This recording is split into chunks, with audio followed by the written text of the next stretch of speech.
Está começando 98 Talks.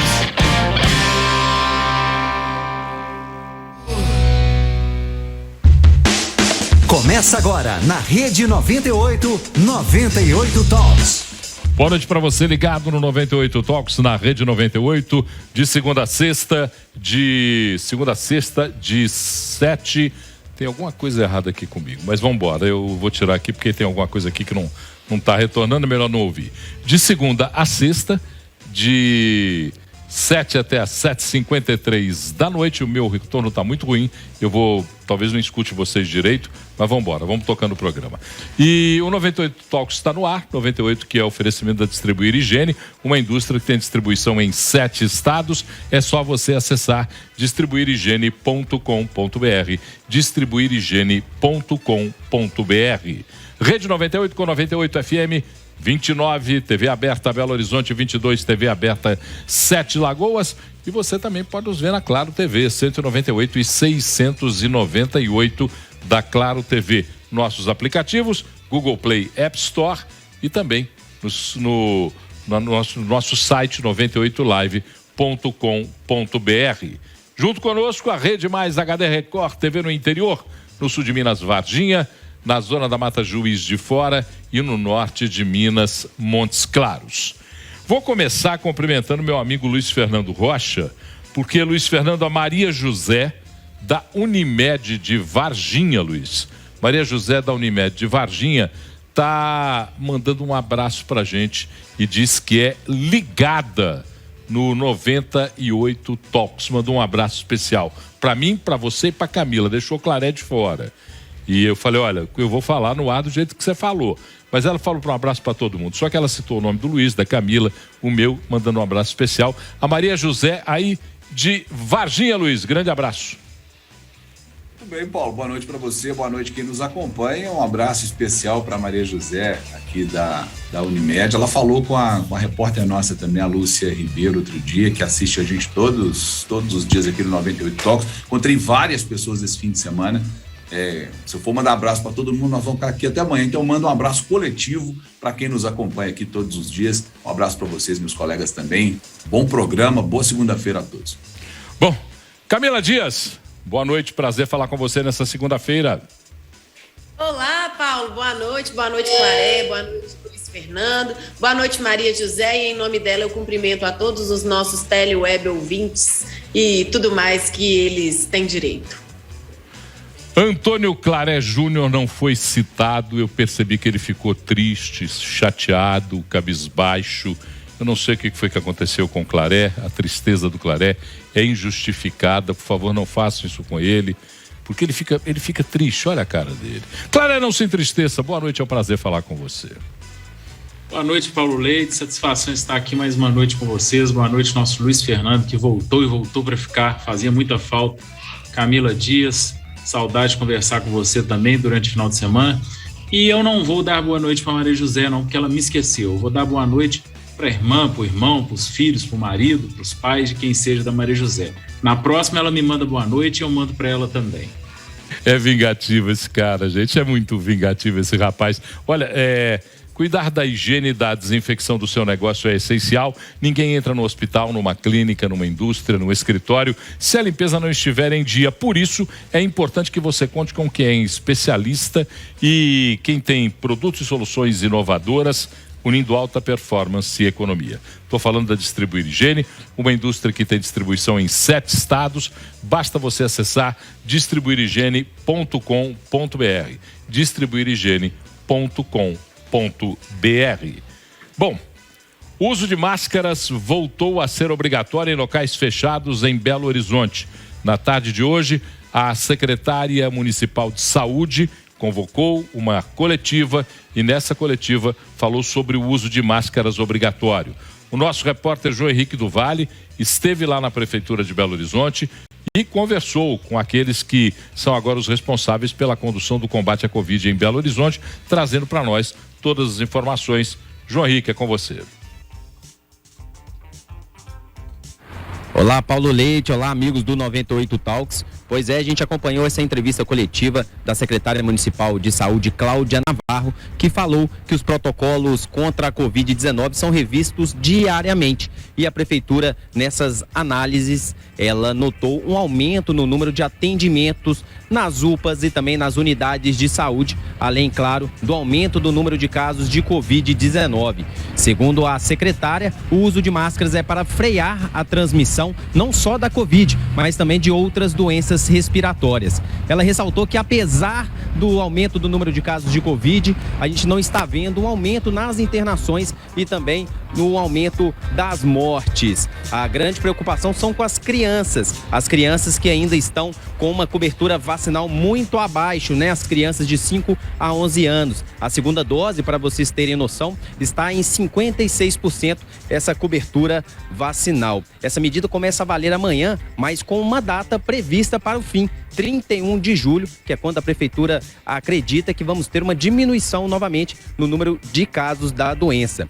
A secretária foi questionada sobre eventos, por exemplo, no Mineirão ou grandes feiras. Ela informou que, como são eventos em locais abertos, fica só a recomendação do uso das máscaras. A obrigatoriedade não está valendo para esses eventos. Ela ressaltou também que o comprovante vacinal não vai ser pedido, né? Não vai ser necessário para esses grandes eventos. Então, mudança só no uso de máscaras em locais fechados, como escolas, como academias, ônibus e os locais abertos, a máscara continua liberada, beleza? Eu volto com vocês aí do estúdio.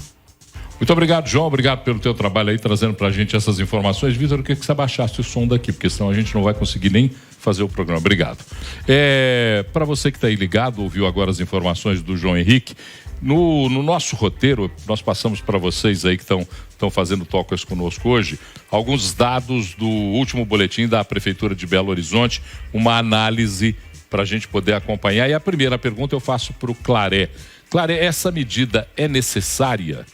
Teria que ser feito mesmo esse retorno ao uso das máscaras em Belo Horizonte? Paulo, muita gente já me falou nas redes sociais, você não é infectologista. Eu não sou infectologista, mas a gente está há mais de 2 anos nessa questão de pandemia. A gente aprendeu a acompanhar números nos sites, né? Nos sites dos órgãos públicos. Claramente há uma onda de casos de Covid, pessoas que se contaminam, fazem o teste, ficam com sintomas gripais, mas os casos de internação e de óbitos não acompanhou o número de casos de simplesmente diagnóstico.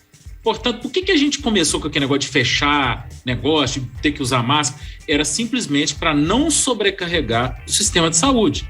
Isso porque cada um tem sua liberdade. Aí eu dizia, eu não quero usar máscara, se eu me infectar, problema meu. Não é problema seu, porque você vai acabar levando um peso muito grande para o sistema de saúde. Só que o que a gente está vendo é que nessa atual situação não há aumento de óbitos e muito menos de internações. Eu te pergunto, para que máscara? Isso é problema da prefeitura? Para quê? Alguém me explica. Aí eu faço uma pergunta, é uma questão comercial ou é uma questão política? Porque técnica, me parece que não é. E só mais um complemento, se me permitem. Quer dizer que então, os grandes eventos, os shows, isso aí pode. Mas as crianças que foram altamente afetadas no seu desenvolvimento, que foram, tá? Quem tem filho sabe. Eu tenho. Quem tem filho sabe o que as crianças passaram tendo que usar máscara. Como afetou o desenvolvimento delas. Essas aí, então, não, tem que usar máscara. Mas os shows não precisam, não. Ô, Paulo, criança tinha que ser a última a ser tocada nesse sentido. Tinha que ser a última. É só ver todos os dados desde o início da pandemia. É o que me faltava agora. No primeiro aumento de casos, que não tem nada a ver, de novo, com óbito e nem internação, não, vamos botar as máscaras das crianças, vamos afetar o desenvolvimento delas. Não deu para entender essa medida, para mim, e questiono de novo. Não sendo técnica, fica a pergunta: é comercial ou é política? Claré, você falou aí a respeito dos números de notificação e tem um mapa aí que mostra aí pra gente a notificação das SRAGs, são as síndromes respiratórias agudas graves, segunda semana epidemiológica de início dos sistemas e classificação dos casos de residentes em Belo Horizonte em 2022. No primeiro mês dessa semana, no primeiro dia dessa semana, tivemos aí um número maior de notificações por Covid nas síndromes respiratórias, mas hoje nós já vemos aí no 22º dia de medição, né? Nós já estamos vendo aí uma diminuição dos casos de Covid quando você considera as síndromes respiratórias agudas graves. Luiz Fernando, você acompanha, por exemplo, em Varginha o mesmo movimento, a mesma possibilidade de se retornar com máscaras em ambiente fechado? Como é que você vê essa decisão da PBH e o que pode acontecer nos outros municípios? Paulo, não vejo não se cogita nesse momento, eu não vejo isso ser cogitado, na verdade, em muitos lugares, né? Apesar de que alguns países fizeram esse movimento, né? Eles aboliram o uso de máscaras até antes do Brasil, quando passaram aí pelas quarta, quinta onda de infecção de Covid. O Brasil acabou tendo 3 grandes ondas, né? E a última que a gente viveu, que foi uma onda mais contagiosa no começo desse ano, que foi daquela Ômicron, a variante Ômicron, e as suas subvariantes, logo depois disso, como a vacinação aumentou paralelamente, a gente viu o número de casos, mas mais especificamente o número de internações e mortes, que é o que eu acho que era o que mais preocupava, como muito bem disse o Claret aí, esse volume de casos de internação e mortes cair drasticamente. É a realidade que a gente ainda tem hoje no Brasil. Houve um aumento nas últimas semanas de quase 45% no número de óbitos, que está baixo, né? O dobro de pouco ainda é pouco, se comparado, obviamente, com o que a gente já viveu de ter dias aí com 4 mil mortes detectadas no Brasil, 4 mil mortes identificadas. Aí tem 2 coisas, Paulo. Ou a gente está testando menos, né, que é uma possibilidade também, para a gente não conseguir compreender que há o aumento no número de internações, ou realmente as pessoas estão se internando menos porque a vacina está dando resultado. A gente tem que decidir se a gente vai criticar a vacina, como algumas pessoas ainda estão fazendo, ou se a gente vai dizer que o número de casos está sendo só subtestado, como outras pessoas também estão dizendo. Não vejo com tanta preocupação essa medida, não, porque é para a volta de máscaras em lugares fechados, em algumas situações mais específicas, e ela tem data para acabar, que é o que a gente reclamava que faltou no passado, nos 2 anos anteriores, aí, um certo planejamento, né, para começo, meio e fim das medidas de contenção. Esse planejamento parece que está acontecendo agora. Se assim for, eu acredito que o número de casos positivos deva reduzir também nos próximos dias e vai ficar tudo bem. Antes de perguntar para Camila, eu queria falar aqui a respeito de um gráfico que mostra a proporção das internações por síndromes respiratórias agudas graves e por faixa etária. Sobe lentamente entre 10 e 19 anos, sobe um pouco mais acentuadamente entre 20 e 39 anos, e o maior número de internações por Covid ou por SRAG, por síndrome respiratória aguda grave, na faixa de 80 anos e mais. E aí eu lembro, pelo menos a minha memória assim me diz, que no período de inverno, ou quando se aproxima o inverno, nós estamos começando a ter um frio um pouco mais rigoroso, quando se aproxima o inverno, as síndromes respiratórias agudas graves, desde que eu me conheço por gente, elas são de chamar a atenção. Elas são preocupações, tanto para crianças como para mais idosos. Camila tem 2 filhos. Como é que você vê essa medida da Prefeitura de Belo Horizonte, Camila? Eu vejo como uma politicagem, Paulo. Coincidência ou não, há cerca de umas 2 semanas, nós trazíamos aqui no Talks a notícia da criação de um Comitê Popular de Enfrentamento à Covid, lembra? Esse comitê foi criado no início do mês de maio e, coincidência ou não, esse comitê deu uma pressão, a gente leu várias matérias, a gente divulgou aqui no Talks a pressão que esse comitê deu e as críticas que esse comitê fazia à prefeitura por ter liberado o uso da máscara.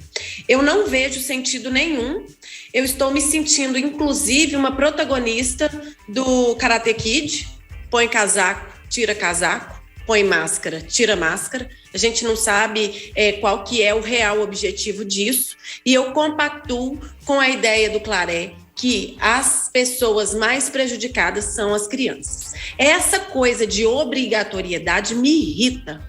Quem quer usa. Hoje, por exemplo, eu não sabia dessa coletiva e ainda eu não tinha conhecimento, fui ao supermercado sem máscara. E lá havia algumas pessoas de máscara. E tá tudo bem. Agora, Isso não vai evitar nada. Desde que o mundo é mundo, desde que eu me entendo por gente, assim como você, eu tenho que tomar chá de gordura de galinha para síndromes respiratórias do inverno. Eu odeio o inverno, porque junto com ele vem todas as ites, rinites, sinusites, e tudo que é de pior, inclusive agora a Covid. A gente, infelizmente, tem que aprender a conviver com ela, e quem tiver incomodado usa máscara, gente. Quem não tiver... E outra, a pergunta que eu faço é o seguinte, que eu não sei se foi respondido isso na coletiva. Quem vai fiscalizar isso? Vai ter fiscalização? E quem se recusar a usar, vai ter algum tipo de punição? Por isso que eu vejo essa medida como uma medida politiqueira. Infelizmente, é esse o meu pensamento, Paulo. Camila, infelizmente muita gente que está participando conosco aqui pelo WhatsApp não está entendendo essa medida da volta do uso das máscaras. O Luiz Fernando pontua com muita propriedade o fato de que nós teremos um prazo limitado.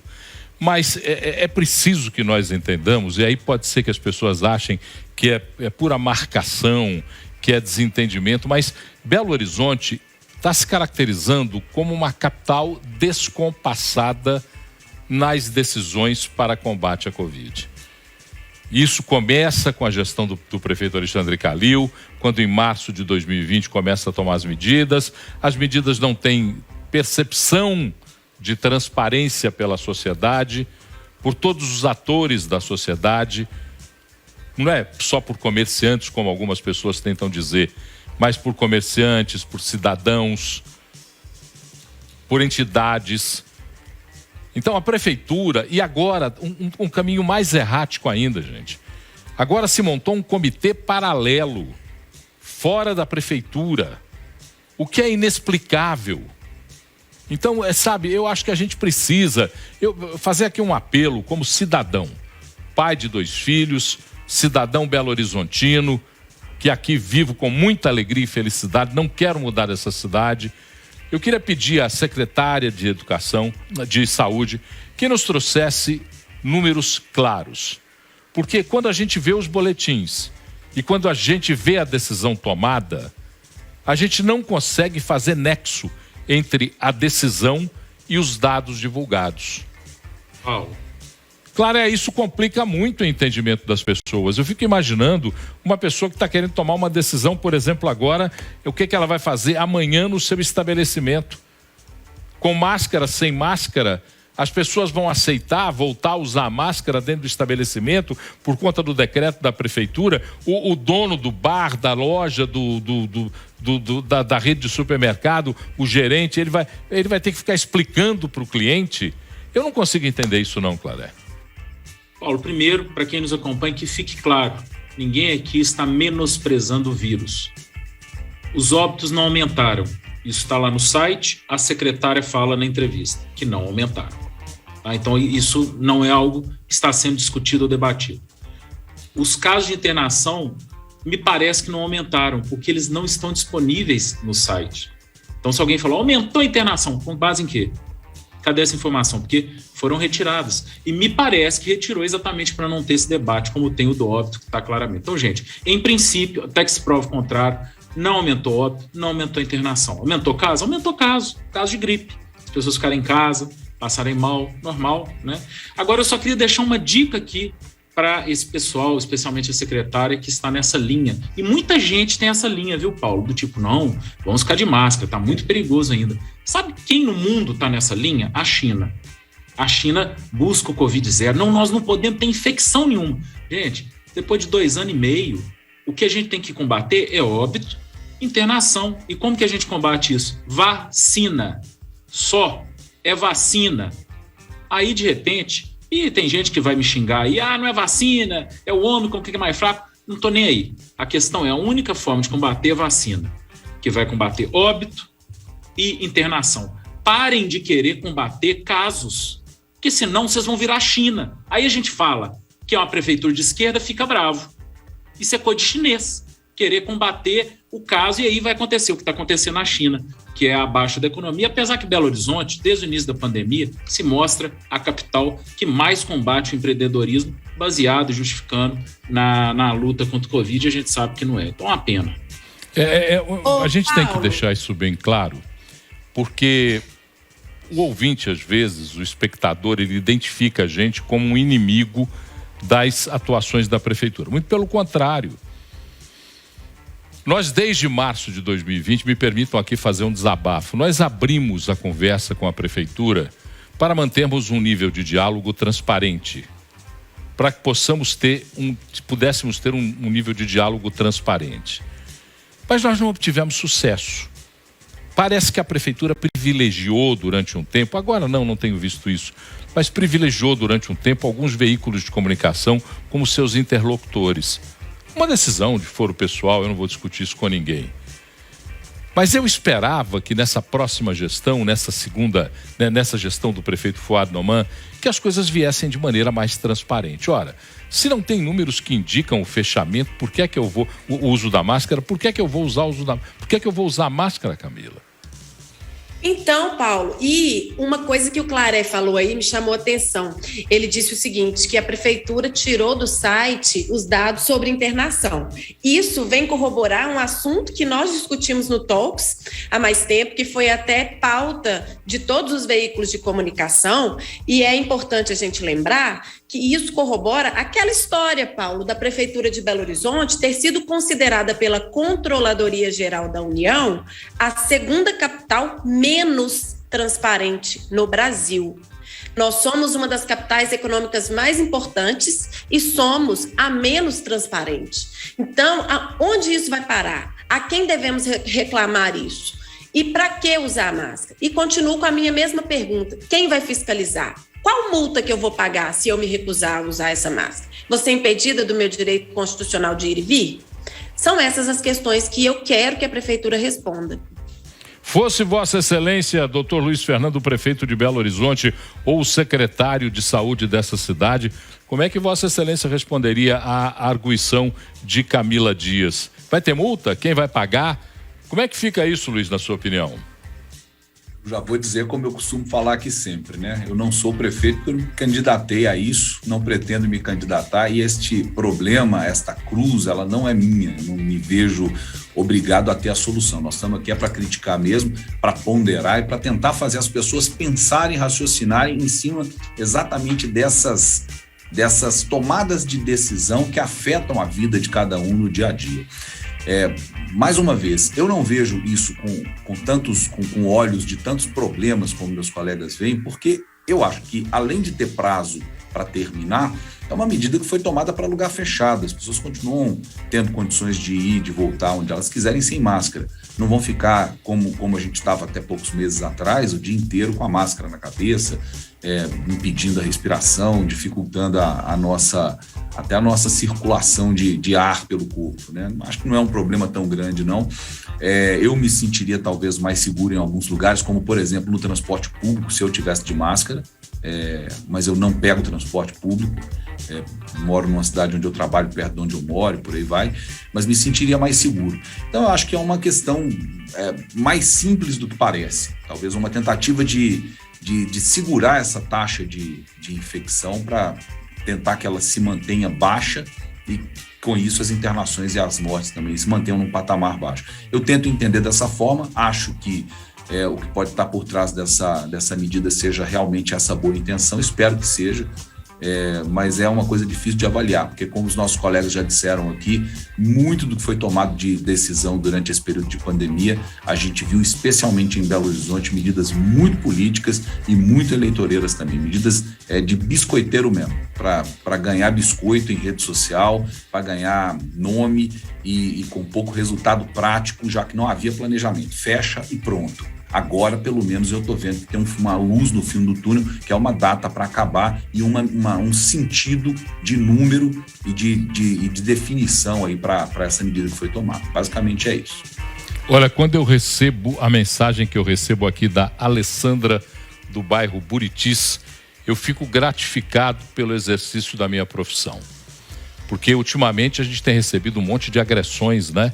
A gente fala uma coisa e as pessoas agridem. E a Alessandra, de maneira absolutamente educada e inteligente, pondera o seguinte: sou completamente a favor da obrigatoriedade do uso de máscaras em locais fechados. Vivemos no Brasil, pais de pessoas mal educadas, que tossem, que espirram na cara dos outros e muito mais.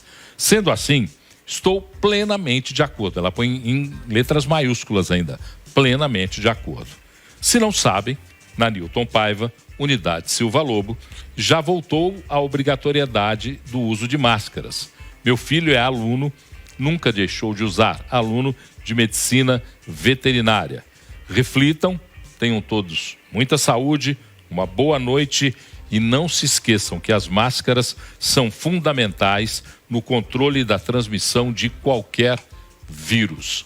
Está aí a ponderação da Alessandra do Buritis, que conversa com a gente aqui. Ô, Alessandra, muito obrigado pela participação. Eu realmente fico gratificado quando alguém conversa com a gente e mantém o debate, o diálogo, num nível em que a gente pode concordar ou discordar, mas tem o nível da inteligência. Não acham, não, senhores? Sim, inclusive eu até tomei a palavra primeiro aqui, porque uma das coisas que foram ditas logo no início da pandemia, e 6 meses após a pandemia, é que o índice de transmissões virais havia diminuído e as pessoas acreditavam, né, os infectologistas, que seriam em decorrência do uso da máscara. Então, respeito a opinião dela, mas esse lance de ser obrigado ou desobrigado a fazer alguma coisa é que me irrita, sabe, Paulo? Sabe, colegas, isso de você ser obrigado simplesmente porque alguém foi lá e decidiu sem uma transparência e sem uma justificativa plausível é que me irrita. Mais algum comentário, meus grandes amigos? Paulo, podemos passar para o próximo. Diga lá, qual é. Eu só queria dizer o seguinte, eu entendi o argumento da Alessandra, né, muito ponderada.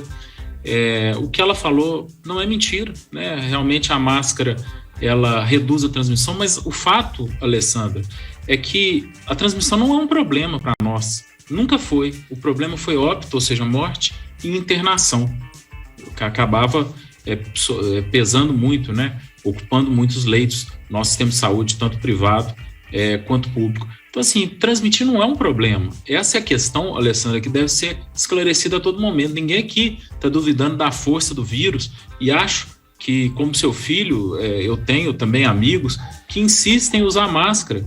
E não pode, a gente não pode desmerecê-los por isso, muito pelo contrário. Olha, se acredita na máscara, use a máscara, se proteja, usa aquelas N95, não sei como é que chama, aquela que protege mais. Mas, assim, se o óbito não aumenta, se a internação não aumenta, não faz o menor sentido lutarmos contra a transmissão. E só um detalhezinho, não sei se vocês sabem, para quem tem filho, Camila tá aí, né, filho pequeno, Luiz Fernando não, já tem filho grande só. Mas para quem tem filho... você também, Paulo. Tem pequeno, Luiz Fernando tem um filho pequeno também. Tem mesmo, pô, tem mesmo, Luiz Fernando. Tô esquecendo, pô, vamos mandar um abraço aqui para ele depois. Mas só lembrando... Quem tem filho pequeno deve estar passando por isso. As crianças estão adoecendo muito, né? Não por Covid, as crianças estão adoecendo muito e os pediatras, em geral, têm falado que isso tem a ver com o grande tempo sem o contato com os antígenos, né? Sem o contato com as infecções. Então, hoje está assim, com a imunidade aprendendo novamente. Então, a máscara acaba atrapalhando a médio e longo prazo. Mais uma vez, a gente precisaria de máscara só se fosse o caso de evitar internação e morte. Então, eu acho que estamos regredindo e, como bem disse o Paulo, em Belo Horizonte, viu, gente? Não é no Brasil, não. Bom, daqui a pouquinho, da volta do intervalo, eu quero falar sobre o ICMS que está sendo votado no Senado. Pasmem, senhores, 77 emendas propostas pelos senadores, num projeto em que a gente fala em necessidade de aprovação ou não desse projeto. 77 emendas que são propostas pelos senadores, a gente fala daqui a pouquinho. Mas ainda tenho 6 minutos para conversar com vocês, porque a Polícia Civil abriu um inquérito para apurar as causas da tragédia no anel rodoviário de Belo Horizonte. 2 mortos na última sexta-feira, mais uma vez. E eu aqui me lembro de já ter dividido tristezas em coberturas do anel rodoviário com meu companheiro, antigo companheiro de profissão, Luiz Fernando Rocha. Nós já dividimos coberturas com mortes de crianças, a morte de um bebê. Quem não se lembra, foi trágica aquela morte daquele bebê no anel rodoviário. E enfim, agora haverá possibilidade de abrir um inquérito para apurar as causas, um radar de velocidade acabou, inclusive, sendo derrubado por um caminhão. Agora, primeiro eu queria que os três dessem uma opinião. Começo com Camila. O que será preciso, Camila, para reduzir esses crimes? Eu não chamo de tragédia, eu chamo de crime. Se tem possibilidade de atuação do poder público para mitigar esse problema e não tem atuação, é crime. É omissão do poder público e omissão é crime. O que você acha que tem que fazer para esses crimes acabarem, Camila? O dia que a responsabilidade cair sobre quem deveria ter feito algo e não fez, né, Paulo? E para quem não leu ainda, acesse lá 98 Live, no link no menu colunas, leiam lá a coluna do Paulo Leite, que está muito clara, muito bem redigida e muito explicativa e com uma opinião que está completamente par e passo com o que eu penso. Paulo, você, Luiz Fernando, a primeira matéria que eu fiz na vida, quando eu ainda era produtora de rádio, em 2005, foi de um acidente no anel rodoviário, com várias mortes e uma criança estava entre elas. Paulo, se eu descrever aqui, essa criança estava em uma Brasília que estava embolada entre a mureta de proteção e um poste. Essa imagem nunca saiu da minha cabeça e a criança estava pendurada de cabeça para baixo. Então, assim, é crime atrás de crime. E depois desse acidente, que foi o primeiro que eu cobri vários outros e a mídia inteira cobriu vários outros. Falta, Paulo, vontade política. E eu espero que esse rodoanel, que é outra coisa que você já me explicou, que esse rodoanel que está para ser feito, seja feito logo, porque eu acredito que com a construção desse rodoanel, o número de acidentes no anel rodoviário vai diminuir. E para quem conhece o anel rodoviário, a gente sabe que as mortes acontecem sempre no mesmo trecho, ali na descida do bairro Betânia, região oeste de Belo Horizonte. Não é possível. Quantas pessoas mais vão ter que morrer para que o poder público faça alguma coisa? Sabe aquela história, Paulo, de cachorro de 2 donos morre de fome? O anel rodoviário hoje ele é uma grande avenida e ele é uma parte, já foi BR, agora é de responsabilidade do poder estadual, que ao mesmo tempo não se comunica com o poder municipal, uma confusão danada, a gente não sabe de quem que é a responsabilidade, só sei que enquanto um fica jogando para o outro, as pessoas estão morrendo e isso tem que acabar. Camila, só para a gente alinhar, o anel rodoviário, ele tem do Olhos d'Água, da descida da 356, na entrada do Olhos d'Água até Brasília, até o trevo de Brasília, aliás, a responsabilidade é da Via 040, uma concessionária que já disse, inclusive, que quer renunciar à concessão. Não quer mais administrar essas rodovias. A 040 não quer mais ser administrada, ela não quer mais. Né? Como é que é? Eu não entendi. E são 26 quilômetros apenas de uma concessão que essa Via 040 tem concessão, se não me engano, até do sul de Minas até Brasília. De fora não, a Via 040 é de Juiz de Fora até o Trevão. Até o Trevão lá de Curvelo. Depois aí tem outra concessão para frente. Agora, é incrível porque depois você pega do Trevo de Brasília até a saída de Sabará, a responsabilidade é do DENIT.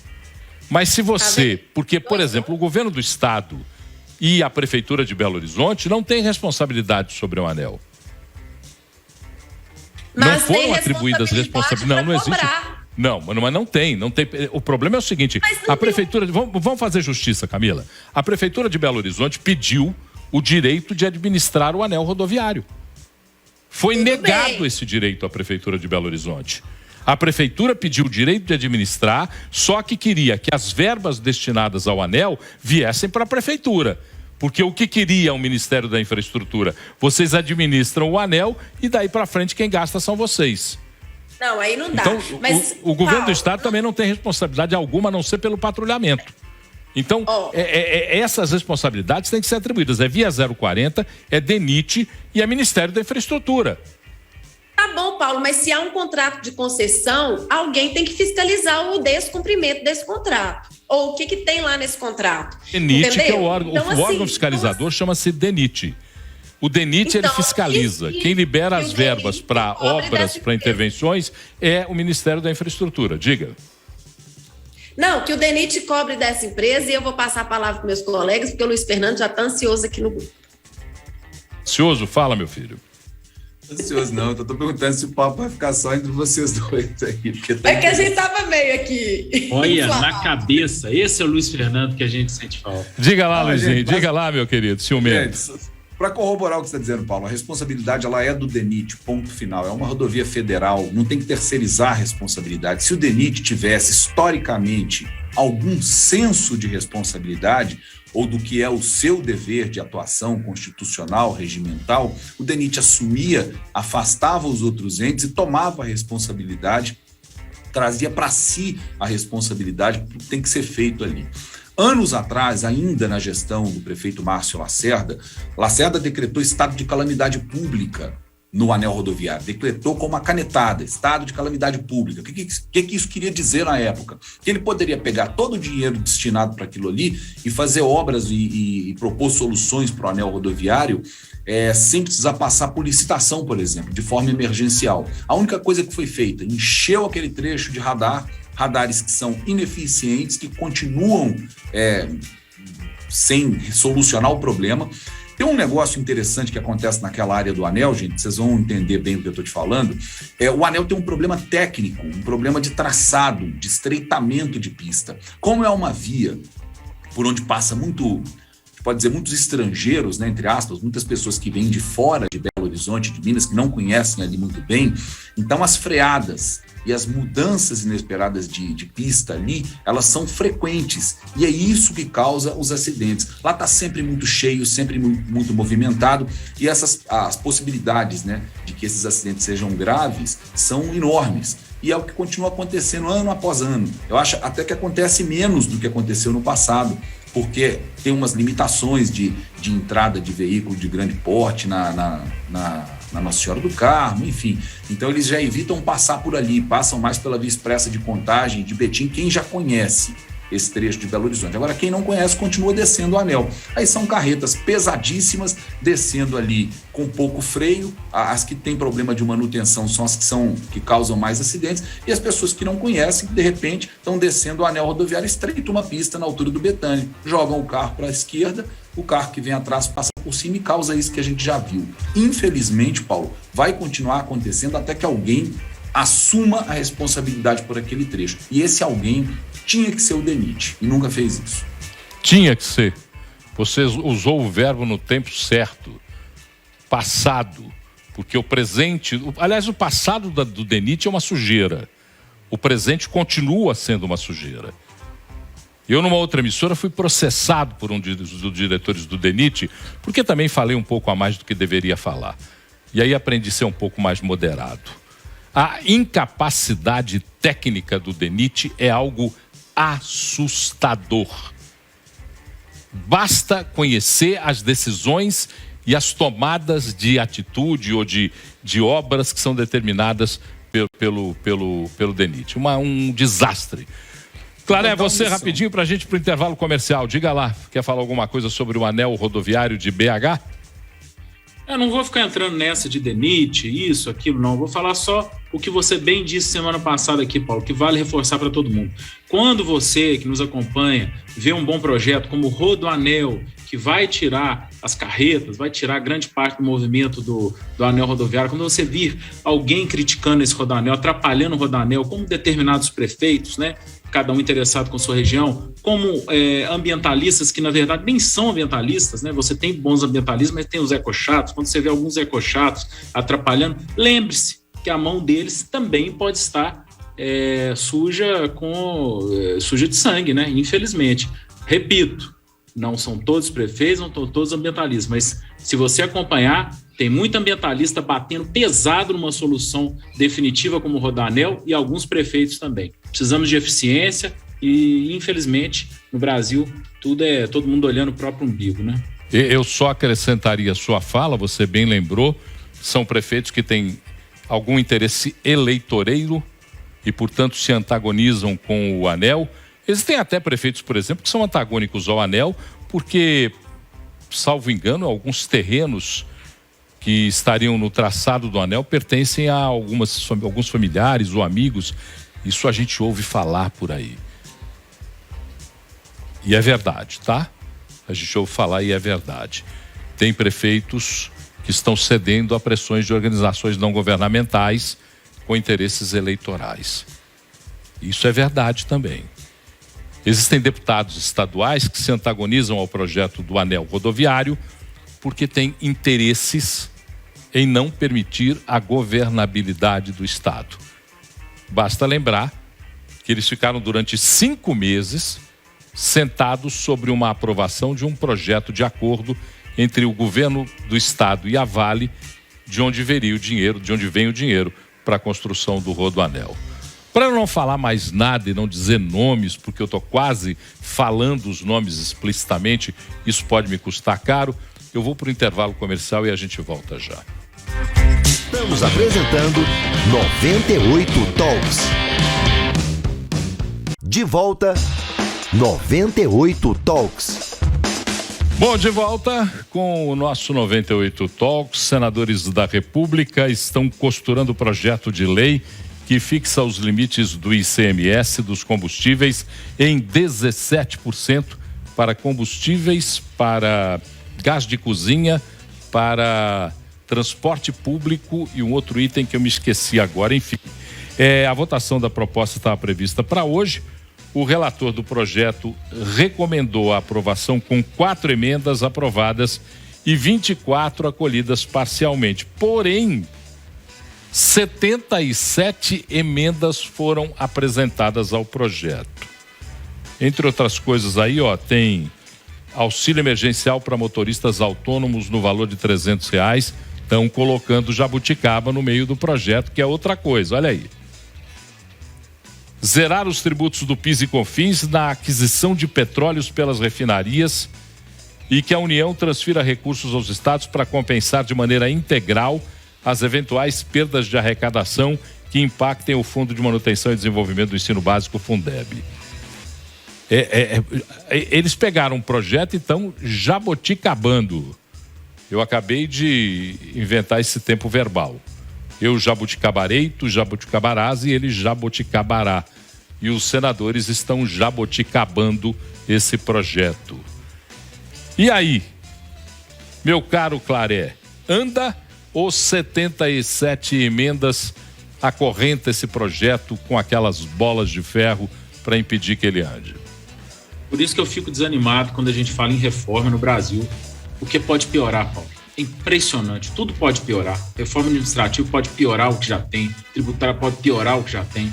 É muito trabalhoso isso, viu, Paulo? É um negócio difícil.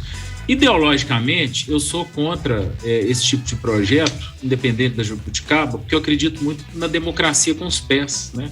Ou seja, na descentralização do poder. Por que não?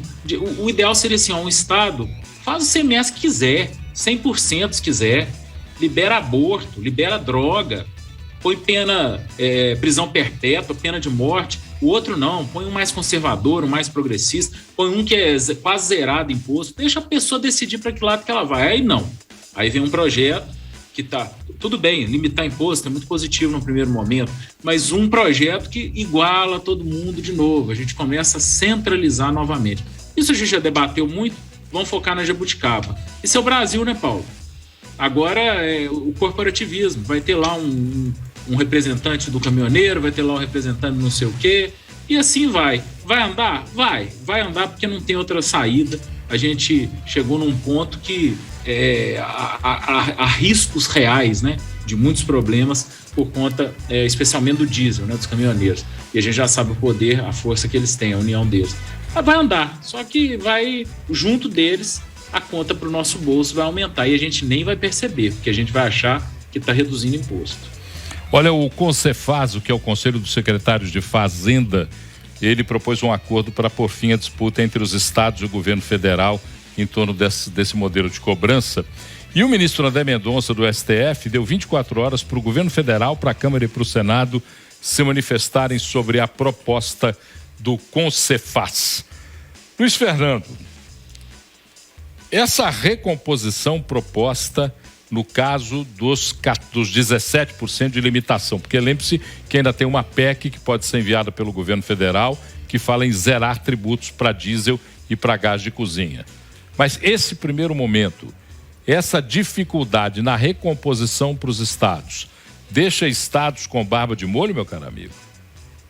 Estados como Minas Gerais, com certeza, né, Paulo? Nós temos aqui a segunda alíquota de ICMS do país sobre os combustíveis, sobre energia elétrica, passa de 30%.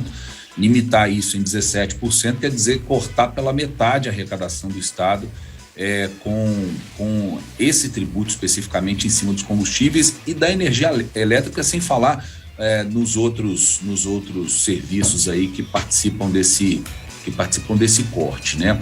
Agora, os próprios governadores, eu acho que reagiram muito pouco a essa possibilidade, sabe? E a gente encontra explicação nisso quando a gente lembra que nós estamos falando de um ano eleitoral, né? Então é muito difícil, como boa parte dos governadores, inclusive o nosso, estão se candidatando à reeleição, é muito difícil um governador ir a público e brigar frontalmente contra uma decisão que pode reduzir o preço dos combustíveis. É uma briga complicada de você comprar, principalmente porque você não tem apoio dos deputados, né? Porque os deputados do Estado, nesse momento, estão lá brigando pelas emendas do tal orçamento secreto também e não querem se indispor, principalmente com a ala governista, para evitar que percam o dinheiro nas suas emendas. Então é um negócio complicado, é bem provável que ande, até para responder uma outra pergunta que você fez antes, né? E os estados vão ter dificuldade de lidar, sim, com essas perdas se não houver a recomposição.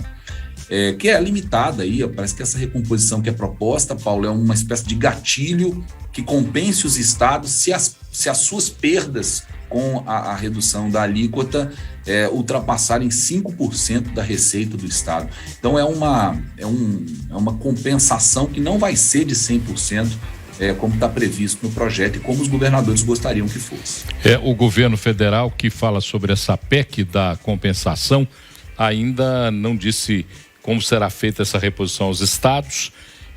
Não vamos confundir uma coisa com a outra. A gente está falando do PLP 18/2022, que fala no limite de 17% do ICMS para combustível, comunicação, para combustíveis, comunicação, transporte público e energia elétrica. Exatamente, Então fala exclusivamente disso. A outra redução discutida do zerar o ICMS para diesel e para gás de cozinha ainda será apresentado. O Congresso está discutindo previamente esse assunto, mas não se sabe ainda qual será o teor desse projeto. Dizem até a possibilidade de uma PEC enviada ao Congresso para discutir essa questão. Camila, e aí? Isso vai andar ou nós vamos ver 77 emendas sendo transmitidas pela TV Senado todas as tardes para que a gente faça pipoca, guaraná, se sente no sofá e assista a TV Senado? É isso que vai acontecer, Camila? Eu acredito que sim, Paulo, e muito mais do que essa novela infindável, porque eu acho que isso vai virar uma novela. Na minha rasa opinião, na minha humilde opinião, isso fere o Pacto Federativo, sabe? De autoadministração dos estados. E os meus colegas já disseram tudo, não tenho muito mais a acrescentar, somente que, na minha opinião, é uma medida eleitoreira. O que tem a ver motoristas autônomos receberem um subsídio de R$300? Quais motoristas? Taxistas, motoristas de aplicativo, motorista de caminhão? Entende? Essa conta vai cair no bolso de alguém. E a gente sabe muito bem no bolso de quem que isso vai cair, Paulo. Mas isso Paulo, há muito tempo. Fala, Clara. Só um comentário, né, para não passar batido. Você percebeu o tanto de emenda que aparece, mas eu convido-os a avaliar 77 emendas. São emendas que o autor não sabe, ele sabe que não vai passar, mas ele vai fazer um vídeo para mandar no Instagram, no WhatsApp. É como se, para quem não está acompanhando a TV, eu sou careca. Seria, olha, eu quero fazer emenda, auxílio para os carecas. Aí eu filmo, mando nos grupos de WhatsApp. Eu sei que não vai passar, é ridículo. Então, a grande maioria dessas emendas é assim. Você ganha votos carecas. Isso, perfeito. O Vitor até ficou aqui preocupado se ele teria que fazer uma matéria sobre o auxílio para os carecas, tendo em vista essa posição do Claré.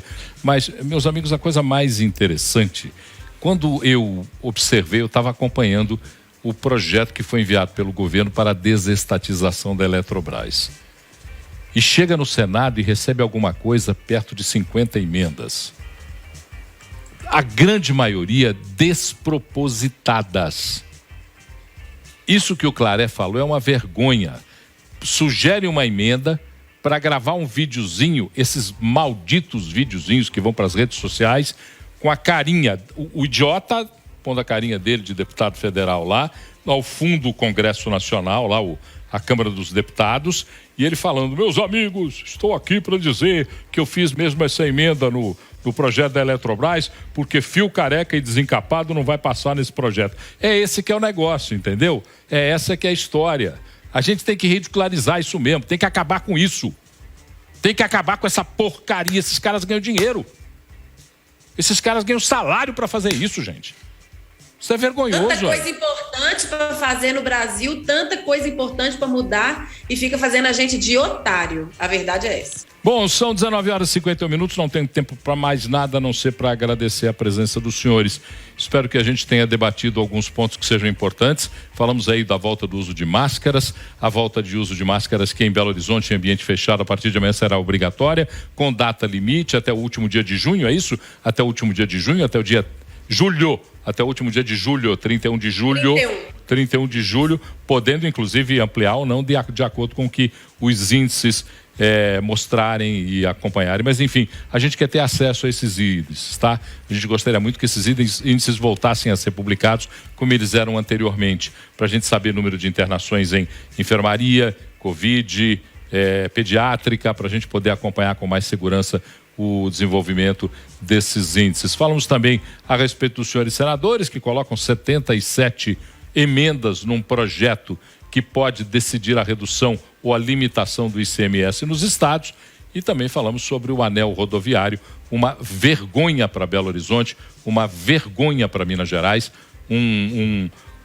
uma pista onde a morte ronda e frequenta a cada segundo o movimento dos motoristas que lá estão. Eu não fui trágico, não. Eu fui real para poder dar a tinta real, como gosta do meu amigo Claré, de pintar os quadros com tintas mais reais. Muito obrigado, Camila. Muito obrigado, Luiz Fernando. Muito obrigado, Antônio Claré Júnior. Obrigado a você que nos acompanhou até agora. Está na hora de ir embora. Quem está na Rede 98 vai ficar com o Arena 98. Quem está agora com a Rede Mais HD Record TV no interior fica com o Jornal da Record. Um grande abraço para você.